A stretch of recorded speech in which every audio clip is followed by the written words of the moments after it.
Hello, and welcome to today's virtual Hinckley Forum. The Hinckley Institute of Politics is a nonpartisan institute at the University of Utah. The Hinckley provides an array of transformative experiences for students through internships, forums, and classes. Hinckley forums seek to foster public discourse and civil debate on the most current and pressing issues, bringing in local, national, and international thought leaders. Thank you for joining us for our second annual Ethics Week. This year, we will be examining pandemic ethics. In crisis, the creation and implementation of ethical policy becomes increasingly urgent and difficult. COVID-19 pandemic is no exception. Over the past year, COVID-19 has both exposed and exacerbated inequalities within our communities, from housing affordability, employment opportunities, healthcare access, and beyond. This year's Ethics Week will explore the policy implications and possible solutions to combat these inequities with experts from public service, academia, and private industry. Ethics Week is presented in partnership with the Kem C. Gardner Policy Institute and the Daniels Fund Ethics Initiative at the Echo School of Business. The Kem C. Gardner Policy Institute prepares economic, demographic, and public policy research that helps Utah prosper. The Gardner Institute is Utah's preeminent public policy institute and a vital gathering place for policy leadership and thoughtful discourse. The Daniels Fund Ethics Initiative at the Echo School of Business at the University of Utah is a resource for principle-based ethics education, serving students, educators, and the business community. The Daniels Fund Ethics Initiative was established in 2009 to deliver principle-based ethics education and reinforce the value of ethical business and personal conduct. Today, we will be discussing, can you build a better Utah? Addressing Utah's housing crisis. Dayan Eskich, Senior Research Fellow of the Kem C. Gardner Policy Institute, will moderate today's discussion. He is joined by panelists Ives Garcia Zambrana, Assistant Professor for the University of Utah City and Metropolitan Planning Department, Beth Marshall, 211 Managing Director at the United Way of Salt Lake, Michael Parker, Vice President of Public Affairs and Marketing and Senior Economist for Ivory Homes, and Jim Wood, Ivory Boyer Senior Fellow at the Kem C. Gardner Policy Institute. We would like to thank our media sponsor, KCPW, for recording and rebroadcasting our forums as part of the Hinckley Radio Hour. And if you have questions for our panelists, please enter them into the YouTube chat. And with that, I will turn the time over to our moderator. Thank you, Anne, and thank you to the Hinckley Institute for hosting this event and for having us. I wanted to begin quickly by sharing a photo a friend of mine sent to me yesterday to discuss, just to kind of set us off. And this is downtown Salt Lake City around 8 South.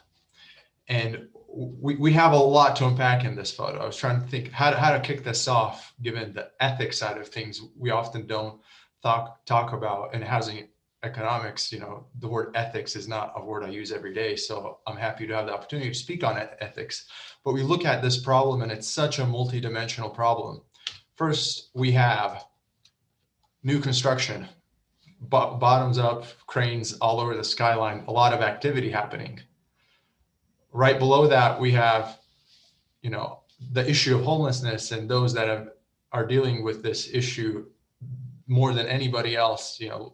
They're living on the street, living in tents. And then, to top it off, we have this sign that says, "We buy houses cash."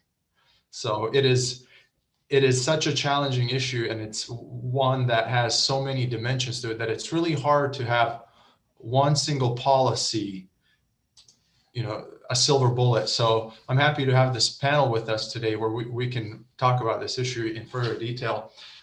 Before we begin with everybody, I wanted to ask Jim Wood, how did we get here? What's been the housing challenge leading up to the pandemic? And then we'll open it up to the rest of the panel to talk about what they're seeing from their corner of the world in terms of housing and what they're dealing with. Jim? Well, thanks, Dayan. Pleasure to be with you and to talk about the housing crisis. We have really been in a housing crisis pre-COVID for probably 5 years or 6 since the Great Recession. We've had really accelerating prices for housing, which really have excluding a lot of people from the housing market. The rental market has had 9 years well, 8 years pre-COVID with the vacancy rate below 4%. Rental rates have been going up at 5 to 7%. And home ownership, housing prices have increased in the last 5 years in Salt Lake County by almost 60%. So it's been a period of really declining affordability for both homeowners and renters. At the same time, we've had very rapid rates of demographic and economic growth that are putting pressure on the market. So leading up to COVID, it was not, it was a happy story for those who were in the housing market, those homeowners, but for others trying to get in and for renters, it was a really a difficult market with declining affordability. And then how has COVID, and we'll move throughout the panel, how has COVID exacerbated the problem? What has COVID done to the housing market that's made it a bigger challenge than it already does, or it has been?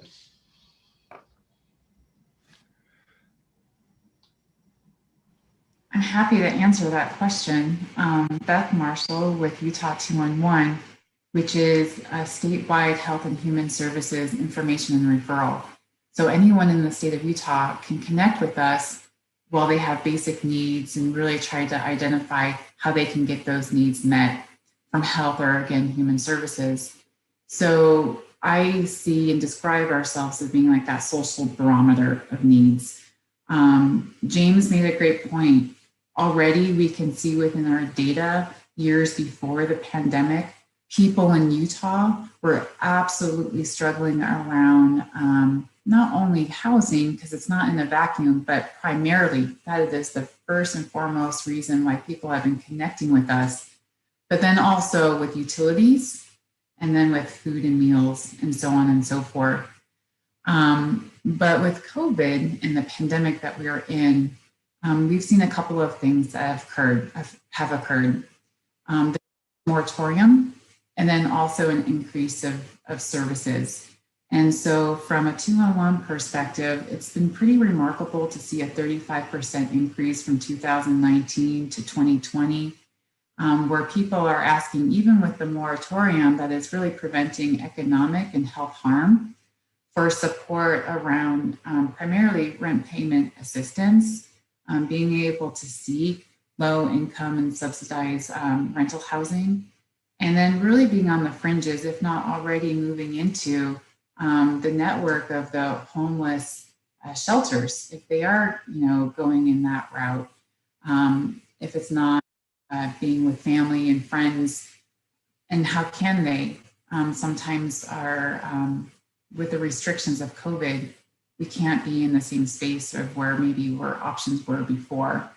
I certainly have more to add to that, but the last point that I will say is that what we're seeing exponentially is a disparities within the evictions that are happening within those who are renting.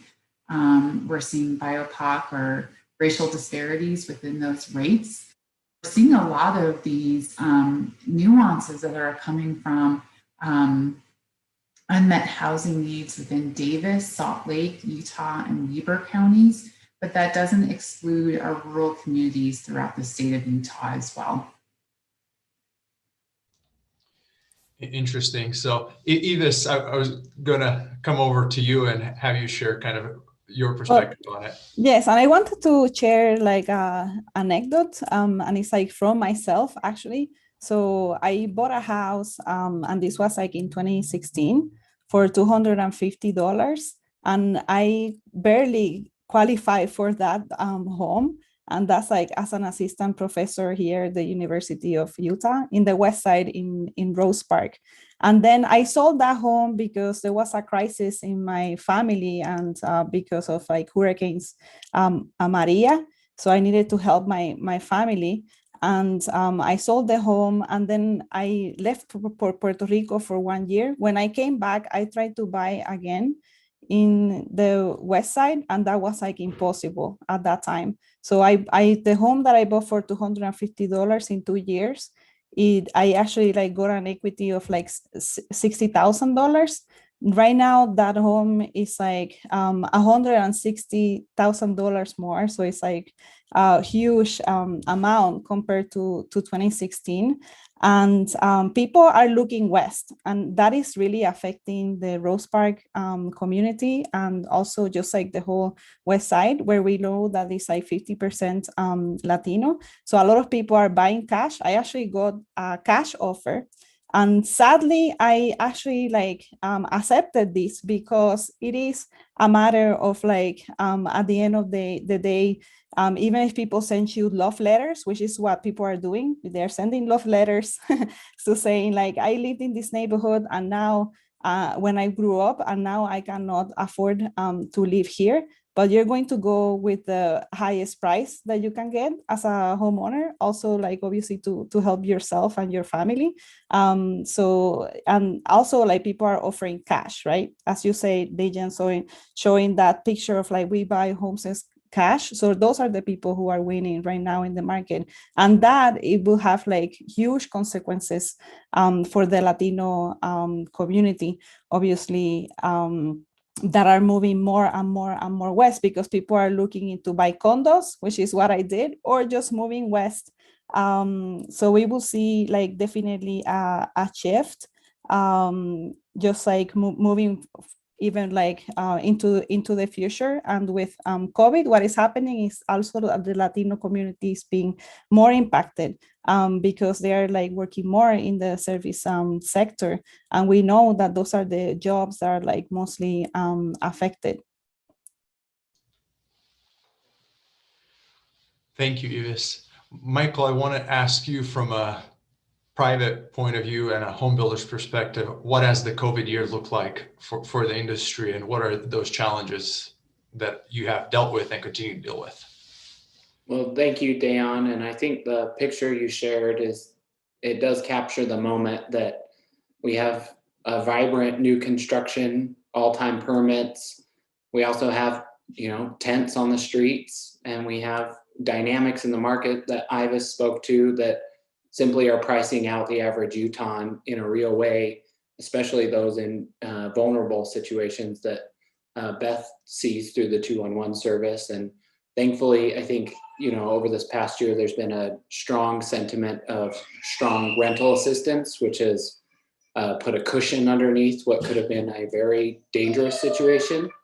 But from our perspective, first and foremost, I think in March and April, we weren't sure if the market was going to just completely dry up and fall out with the rest of the economy.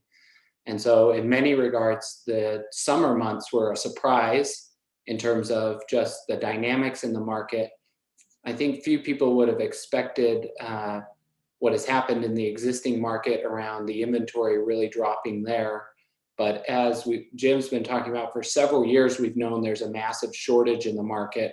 I think our low-income neighbors have been feeling that for 5 years plus, and now the first-time home buyer and the average Utahn is starting to see the consequences of an overwhelming shortage that we just can't catch up to at this point. And so we're starting to see that creep into more moderate and middle-income families simply being priced out of a first-time home.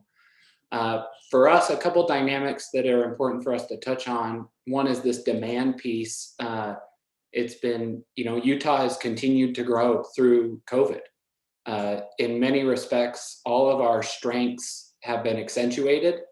Our quality of life is attracting people. Our economy, we've managed and balanced COVID fairly well relative to other states. So we're primed to kind of leap out of this recession bigger than other states. That's going to put more demand on housing. We're seeing buyers come from out of state with cash on hand, with the equity that they're walking from, for example, California. Anecdote from our company is over the past 2 years, about 20% of our buyers have been from out of state. That still leaves 80% that are our friends, family, kids, grandkids. So it's still majority Utahns, but there's certainly immigration that's taking place. The other thing that was a big surprise this year and has only gotten worse in 2021 is our costs. Just last year, lumber went up by $24,000 per home. So lumber is the key material into most of your homes going up at such a rate. We're feeling the pressures of drywall, sheathing. You hear about ships stuck at ports in LA. That's your washer and dryer. That's your appliances. Like, we're seeing knock-on effects to a lot of the supply chain disruptions, both on pricing and availability. And Jim's point about pricing in general, we're getting into a market dynamic that I think is really unhealthy. In that 5-year span, we've seen prices go up 60%, and incomes have not kept pace with that, nor should they. We shouldn't see incomes rise 60% in 5 years. And so we've really got to focus on this side of the coin and figure out some different solutions that we can bring to the table. Thank you, Michael. It's staggering to think about housing affordability and affordable housing and the elements of the costs of going into the home, and how do you deliver a more affordable product is really a challenging question. I want to segue a little bit more into this question of, we've seen a lot of government assistance this year as a result of COVID, and each legislative session there is some sort of initiative, or we gain a little steam on the housing issue. But to open it up, what is the role of the state or federal government in helping out on the issue? And is this a personal issue, or is it a society issue? And how do we balance that out with government programs and letting the individual market do its thing? So, Jim, I'm sure you have some thoughts on this. Kind of open us up with what your thoughts are on that. Well, traditionally, the role has been played by the federal government. Most of the assistance programs, almost all of the assistance programs that really help affordable housing and those most in need are federal programs. Oftentimes they're passed through to state government offices. So they've played a huge role. And the state in the last 3 years really, I think, induced because of the homeless situation we had in Salt Lake City, the legislature got involved. And I know Michael's worked a bit on that, so I'll let him cover the state. But as I said, the feds have been the main player. The state has taken kind of a back role and turned some issues over to the locals. That is the issue of land use. Of course, we have no control over labor, materials, and land costs. But through voucher programs, through a number of programs that HUD has, particularly the tax credit program that it's administered locally, but the program is set up by the feds and the Treasury. And we have about 30,000 units in Utah that have some sort of rental assistance from the tax credit program. That's the major program. We got 300,000 renters. Let's put that in context. So about 1 in 10 renters are living in a tax credit project. And then we got about 18,000 vouchers, and that's the other main program. So those two programs comes up close to 50,000. So we're talking closing in on 20% of renters, but it's way short of what we need for affordable housing. And just to comment on COVID and housing and a comparison to what we saw in the Great Recession. In the Great Recession, we had $800 billion total in federal assistance, and it went to primarily banks, bail out the banks. Homeowners, renters got zero. This time, and I think a lot of it has to do with the political environment at the time when COVID hit, and we were in an election year.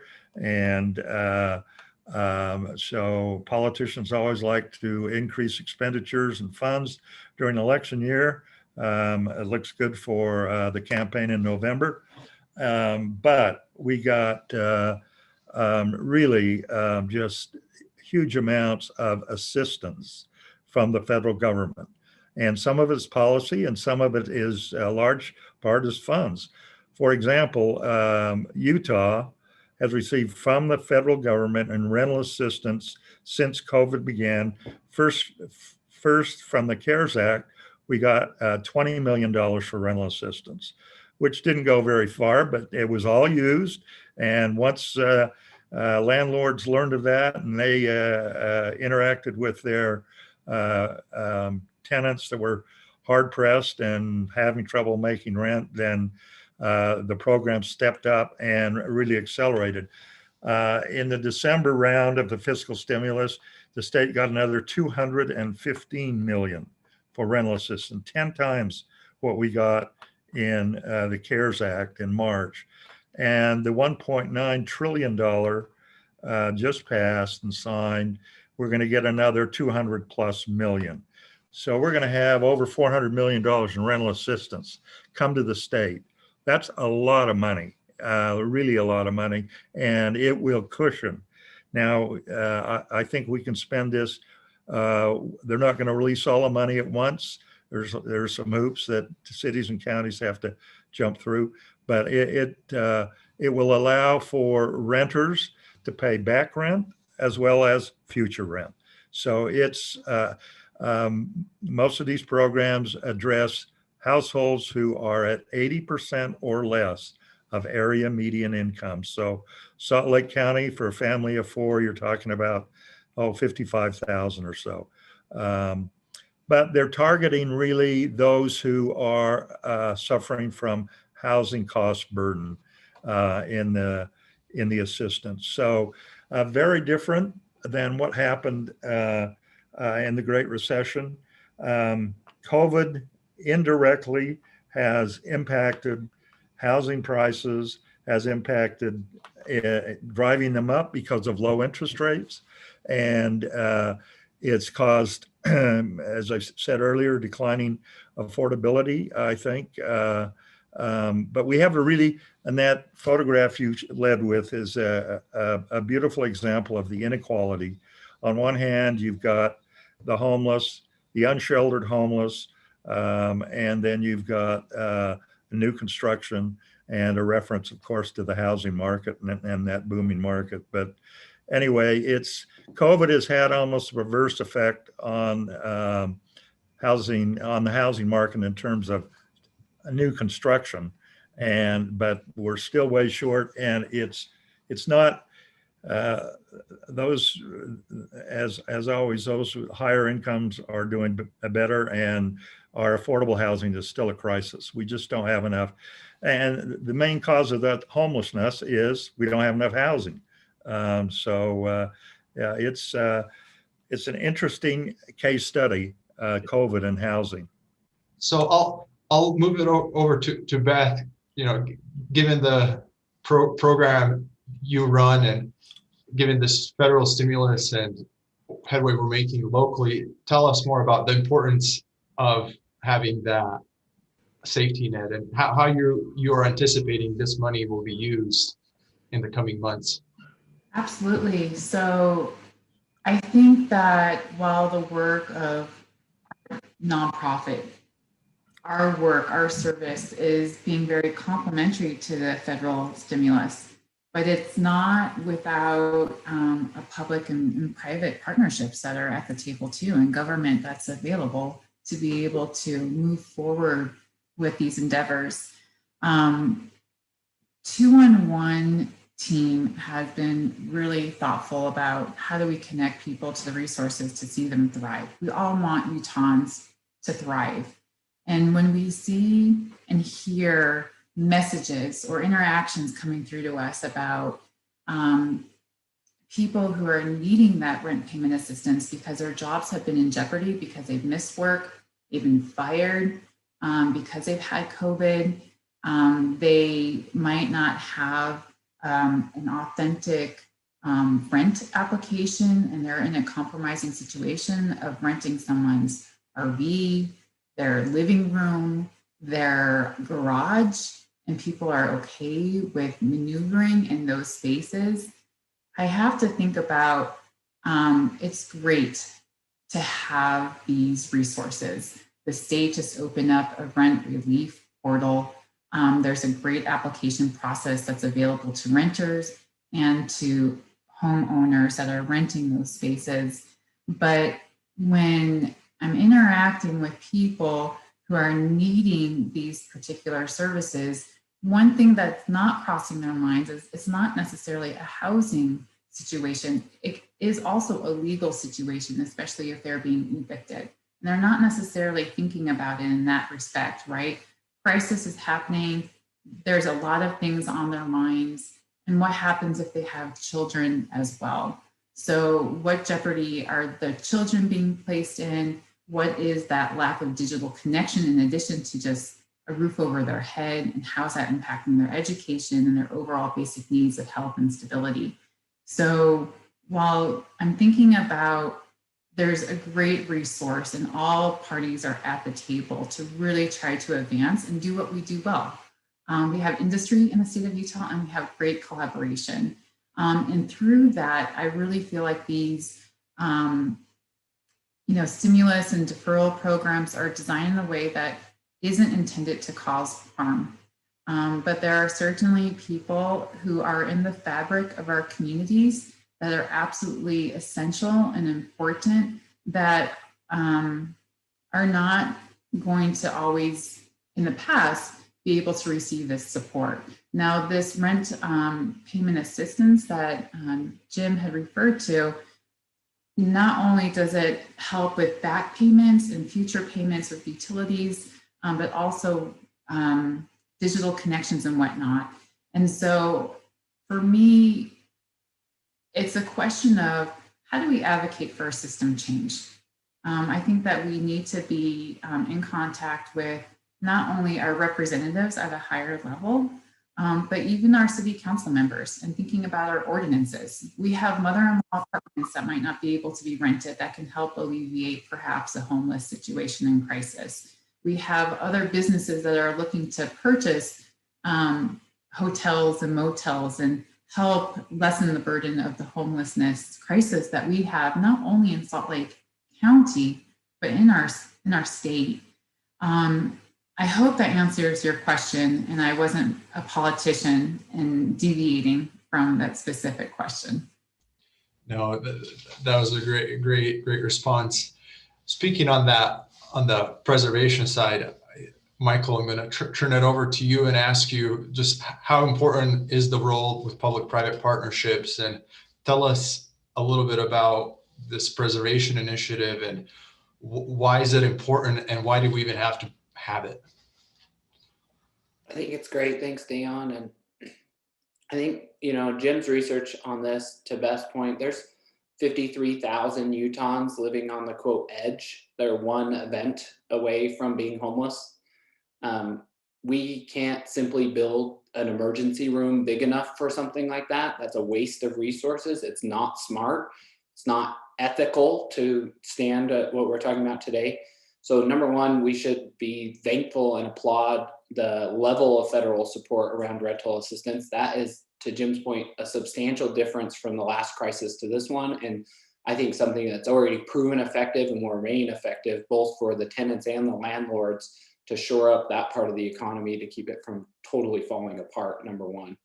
Number two, I think you have to, before we just jump straight into preservation, I think a state lens has to be put on. And I think this session was a terrific session for beginning to make some real inroads on this issue, related especially at the lower end of the market and even at the middle market. And so the legislature is clearly indicating that they're in the game on addressing housing affordability, is how I would put it. That starts with the $50 million they've set aside to partner with public and private partnerships around preservation, around new construction, around homelessness. But it goes beyond that to a mother-in-law bill statewide. That's a big step for our state.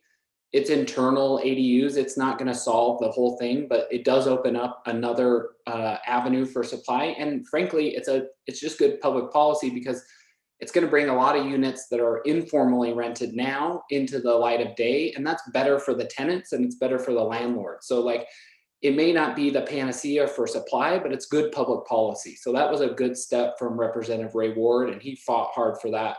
I loved seeing a doctor from Bountiful run an ADU bill. That told me that the dynamic at the legislature is really changing, that it's not somebody in our space running a bill like that.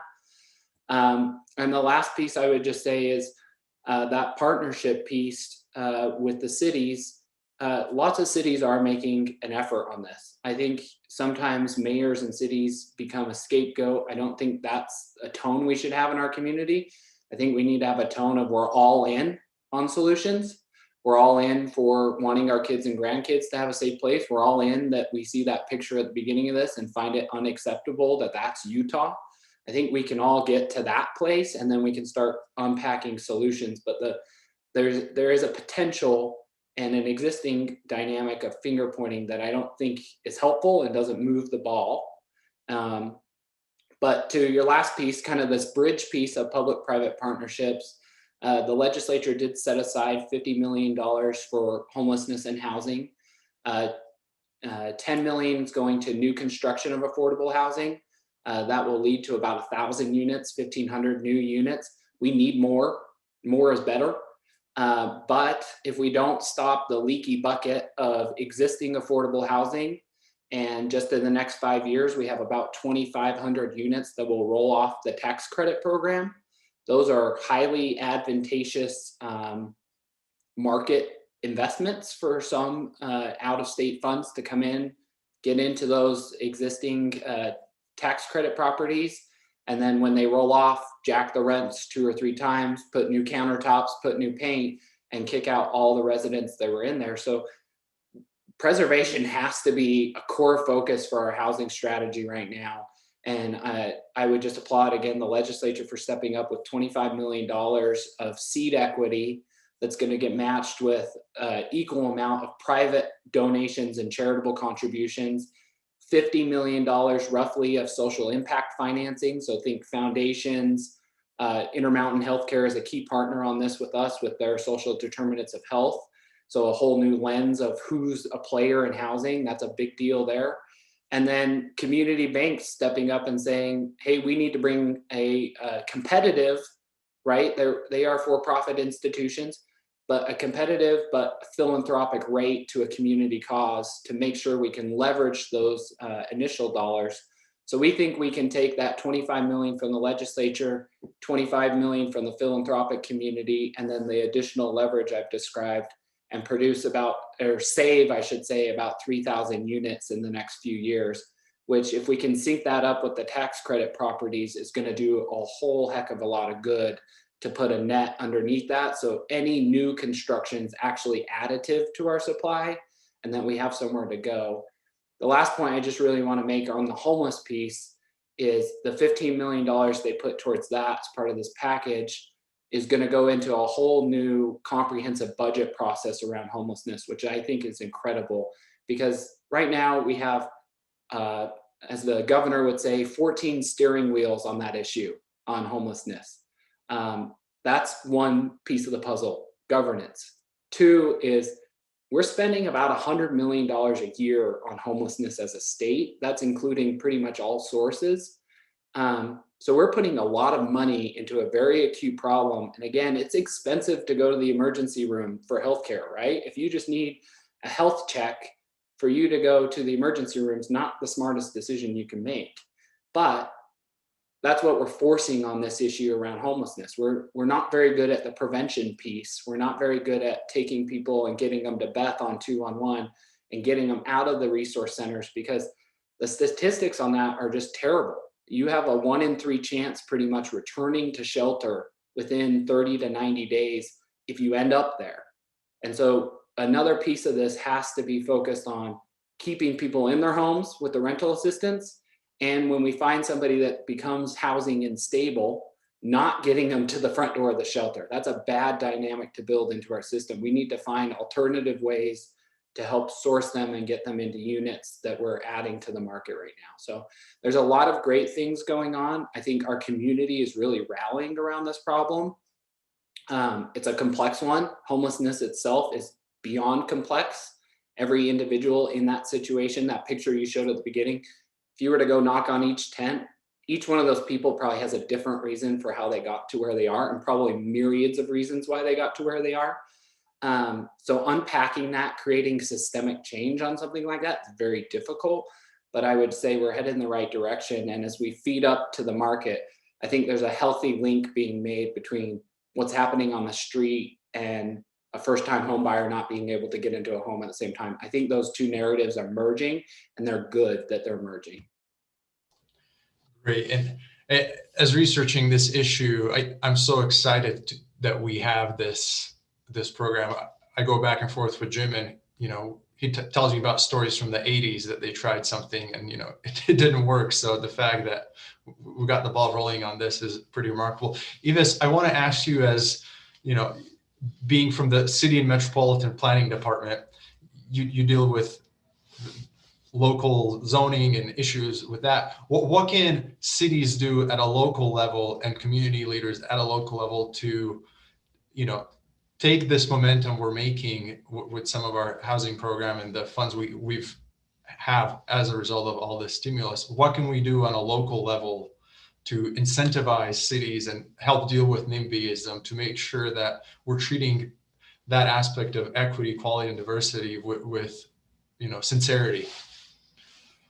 So I think that in terms of zoning, the city is concentrating in trying to build more density around the transit station areas specifically.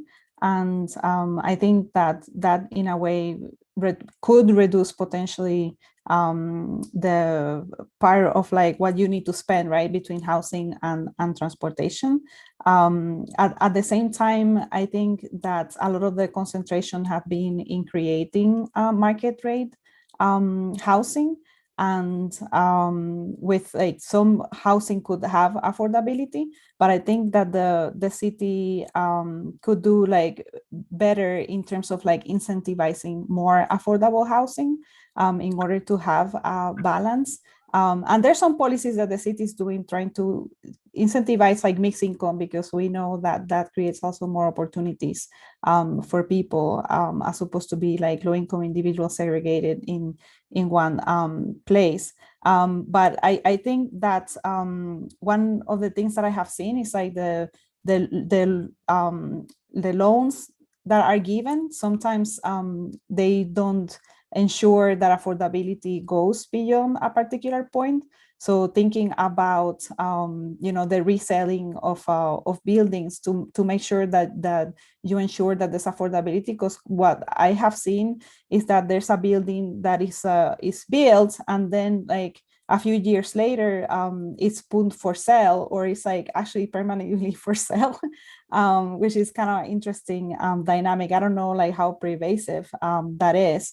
But through the RDA, for example, they could look into just in the loans they give, saying, okay, so there's this many years and it should be maintained affordable. I think that ADUs are also a great way to add some affordability, but at the same time, ADUs are expensive, right, to build. So loans are needed for more moderate income families to be able to access that, and also technical assistance. And I know that the city has done some of that as well, but it's a little bit limited.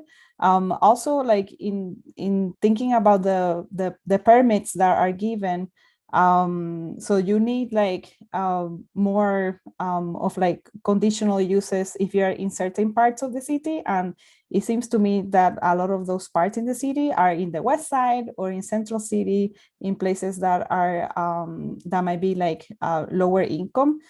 So I think that making those things more similar, it's okay to have to jump less hoops, if you or it should not be okay, I should say, jump less hoops if you're in the avenues that if you live in the west side, and obviously providing technical assistance as well for people to be able to do that.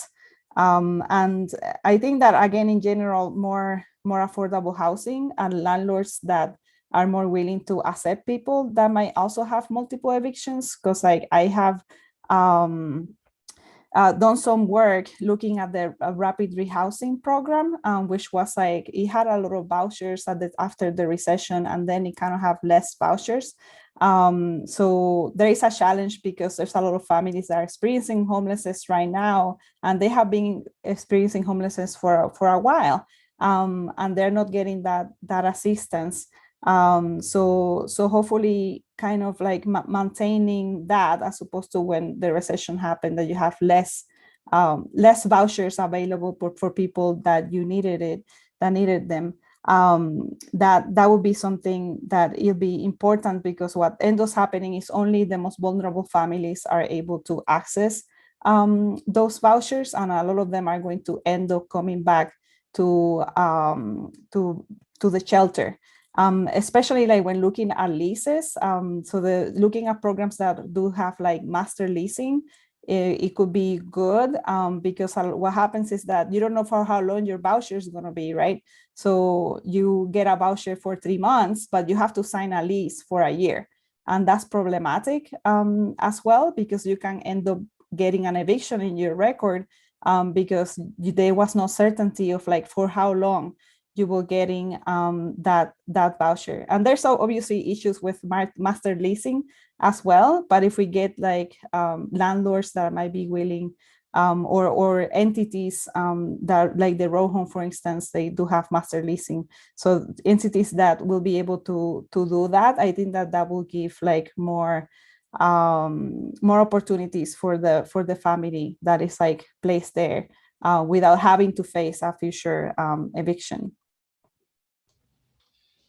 Thank you, Yves. I've been reminded, for our audience, if you have questions, please submit them on the YouTube chat. And we have a first question. What are practical solutions to housing affordability as gentrification is taking over, especially on the West Side? And I think, Yves, you kind of touched on that. Do you have more to add there, or others on that topic of gentrification and affordability? I mean, that is like a tough one, right? Because like, I mean, the idea with like the homeowners is that eventually they could face also like higher taxes, right? So there's like programs that in other cities they have, in where you grandfather the taxes and people pay less. So that's something that we can look into the future. I don't think as of right now the taxes are higher, right? But that doesn't mean that in the future they could be. So that's a policy in terms of saying, you know, if you're like a senior citizen that is in a fixed income, and we know that inflation is like happening across the board, but mostly in housing. So if you have been living in your home, most of the policies in other cities might be like 10 years or something like that. Then you are able to just like freeze the taxes to that particular period. So that's like a policy. Another thing that's happening in the West Side is, and Michael talked about just also like some of the demolition, right? So I think that having like taxes for demolition that are actually high, because the problem is that, you know, if you charge like $250,000 for demolishing a house and people end up being evicted, that's not enough. And that doesn't create like you know, what happens with that money. So it's like thinking about maybe putting in a fund, so like more houses and builds, and also in the West Side. So kind of like thinking geographically how people could stay there if they are like being evicted because of a demolition of a high-rise or a multi-story building. And of course, like I think that one of the things mostly is like education and thinking about NIMBYism, and thinking about like how people can also support affordable housing. So something that I think it happens in in communities that are also relatively affordable, that people feel that their home prices will still go down if there's affordable housing there. So I think that education is absolutely key, as well as just talking to your neighbors about it and having conversations. Dan, I just want to jump in there and say, I think it's really important we have a mindset that we don't make housing more affordable by making it more expensive. And so there is a policy balance between how we solve more, right? The market is short, we need more. The land values dictate where that's going to be more affordable to develop. That's leading to this gentrification pressure. It's why the preservation effort is so important in many regards. But broader than that, we won't have enough resources in the preservation effort to accommodate all the gentrification pressures. And so being mindful of the balance between how do we facilitate development while balancing this policy dynamic with gentrification and pricing out the community nearby is a very thoughtful one that needs probably a lot more exploration. But other markets have been down this road before us. You know, a question in the chat coming through, sorry to jump into your moderator one, is like, where's our market relative to others? And I've been listening to a book about California's housing struggles, and some of it feels, it's 40 years old, some of the stuff they're talking about, and it feels like the discussion we're having in our state now. So I think we're just we're coming to an acute moment around our housing prices and housing struggles, and it's forcing conversations our states never had to have, like gentrification, and it's a healthy thing to have. It's just striking the right balance where we actually have good growth, we continue to eat away at the shortage that we have, while also making sure those that are living in these neighborhoods, are comfortable with the development, but also they benefit from the development. As your research recently showed, you know, higher density apartment buildings, those proximate to it actually had their property values go up relative to those who didn't. And so Ivis's point on education, helping people understand actually what's happening in the market, generally speaking, I think is really important. Thank you, Michael. I'll leave this question on advice to new homebuyers later, but I wanted to ask Beth, who are we leaving behind? You know, you're dealing with the most vulnerable population, but there's always people slipping through the crack, and what can we do to prevent that? Thanks for the question. There's a few people that really come to my mind, and already I had previously alluded to people who are in our communities that don't have a legal status. They are still our neighbors.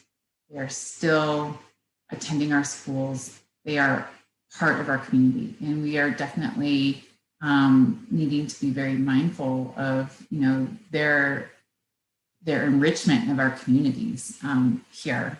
In addition to that particular demographic, I would say we need to be very mindful too of returning citizens, or depending on what circle you're a part of, that would be offenders.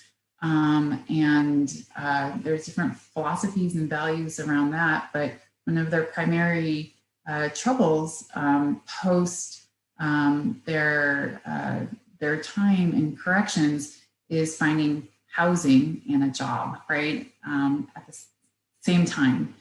And beyond that, I would say that we're also in this conversation missing a component about domestic violence survivors. So what options are available to them? I'm not talking necessarily about the shelters that are available within our communities, but, you know, long-term strategies and what, again, is affordable to them and what options are available during this pandemic. There aren't very many for all of these reasons that we talked about in our conversation today. So it makes me think about some of our referrals. It makes me think about our referring folks to housing authorities, and what does that inventory look like? A number of homeowners don't necessarily feel the urgency to put their house in such an inventory, right? They want to get the most rent rather than being able to rent it out to somebody you know, who might get a voucher or otherwise. We're needing to think about the landlord-tenant resolution as well. So there's a component within that and people that are kind of in those stuck points. And then we're needing to think about people who are wanting and needing housing down payment loans and grants to be able to dip their toe, not in the rental pool, but in the housing market to be a permanent fixture within their communities. That's what I would say to that answer or that question. Thank you. Great. And thanks for setting up this next question with that last comment. And this is from we've heard a lot of conversation about the ability of different generations to purchase a home. With many audience members being students, millennial and Gen Z, what advice would you give to these future home buyers? Is it even possible for them to own a home anytime soon? I'm dealing with this right now personally. I'm on the upper end of the millennium spectrum, but it is really hard to find out right now. Who has thoughts on that? Maybe Michael, you guys have a really good first-time homebuyer program. Tell us some of those opportunities, and then others chime in as well, what your thoughts are. Yeah, I would just, for the average first-time homebuyer, college student looking to come out, number one is you're going to need to figure out how to get 3 to 5% down at a minimum. There are pretty advantageous financing programs from FHA and others that help get you down to that low down. So number one, don't think it has to be 20%. Sometimes that number becomes the barrier itself in people's minds that they can't afford home ownership because they can't save 20% of $400,000, $80,000. Like, no, you don't have to come up with that much money. A lot of those programs are dependent on credit though. And so being thoughtful what you're doing as a student now to build good credit. And if you've put yourself in a position where you've had some trouble, there are tons of credit rehab and help services that I would start focusing on now. Because the better your credit is, the better your interest rate is. It'll help you on private mortgage insurance, which is a huge cost for a lot of first-time home buyers with those low down programs. And so you can do yourself a lot of good with those two things. Start saving. Don't think you have to save for the whole thing, and get your credit in a good spot. We have helped about 400 individuals and families since 2019 with our Utah Workforce Housing Priority Program, which is our most affordable homes. We won't sell to an investor.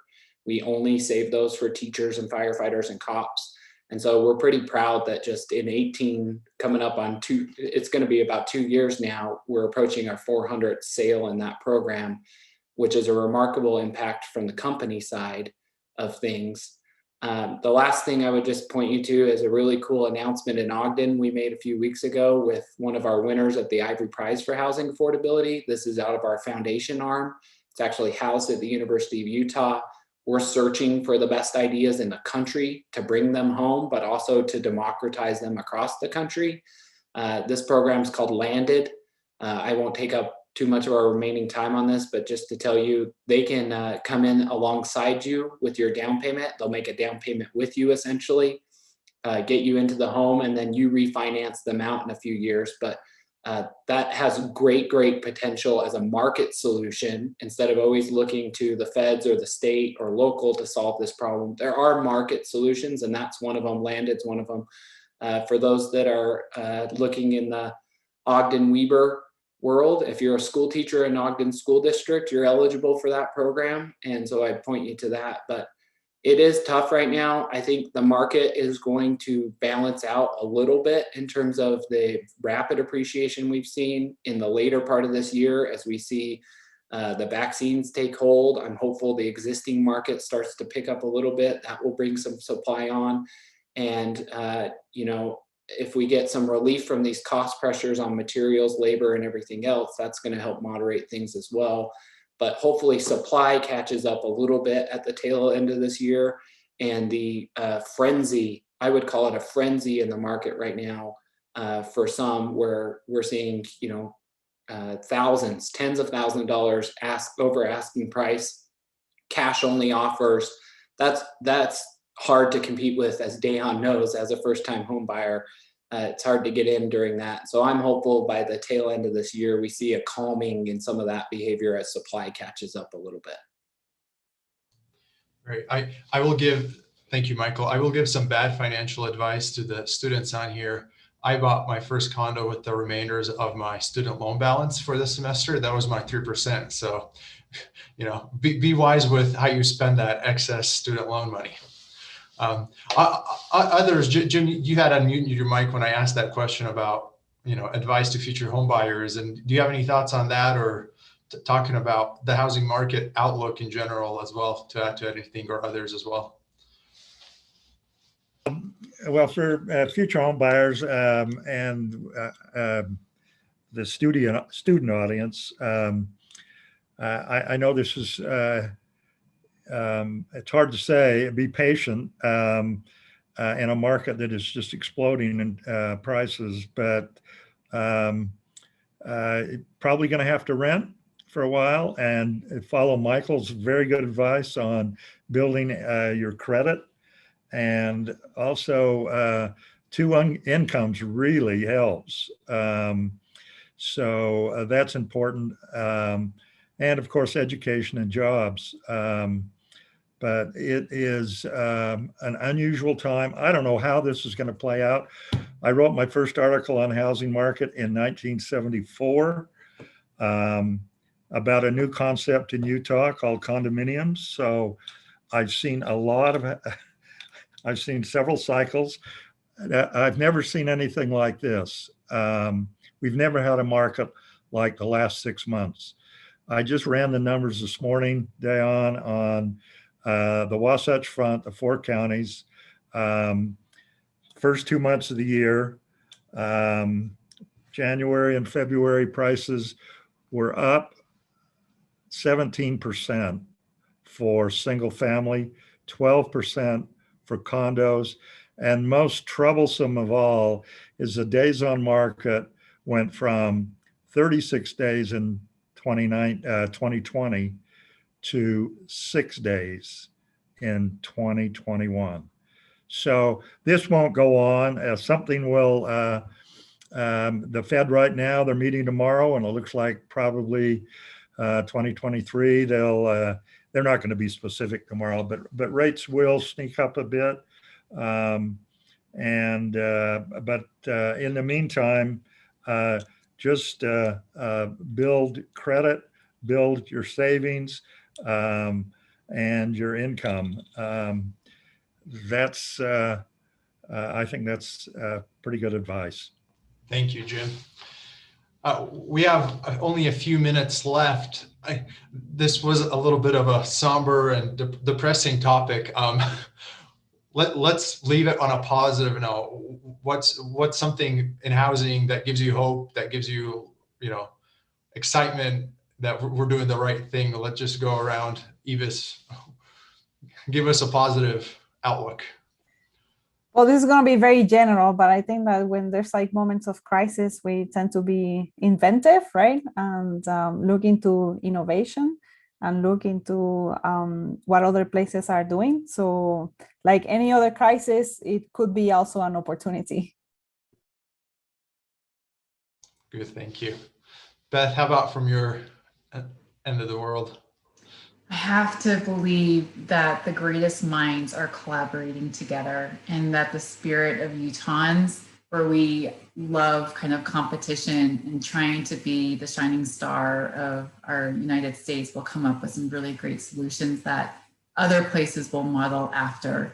I have to believe that. And in the interim, I just have to say I'm so inspired by the team that I'm surrounded by, and the funders and people who keep us going to connect people to the resources they need, so they can keep on doing what it is that they want without asking where are they going to sleep that evening.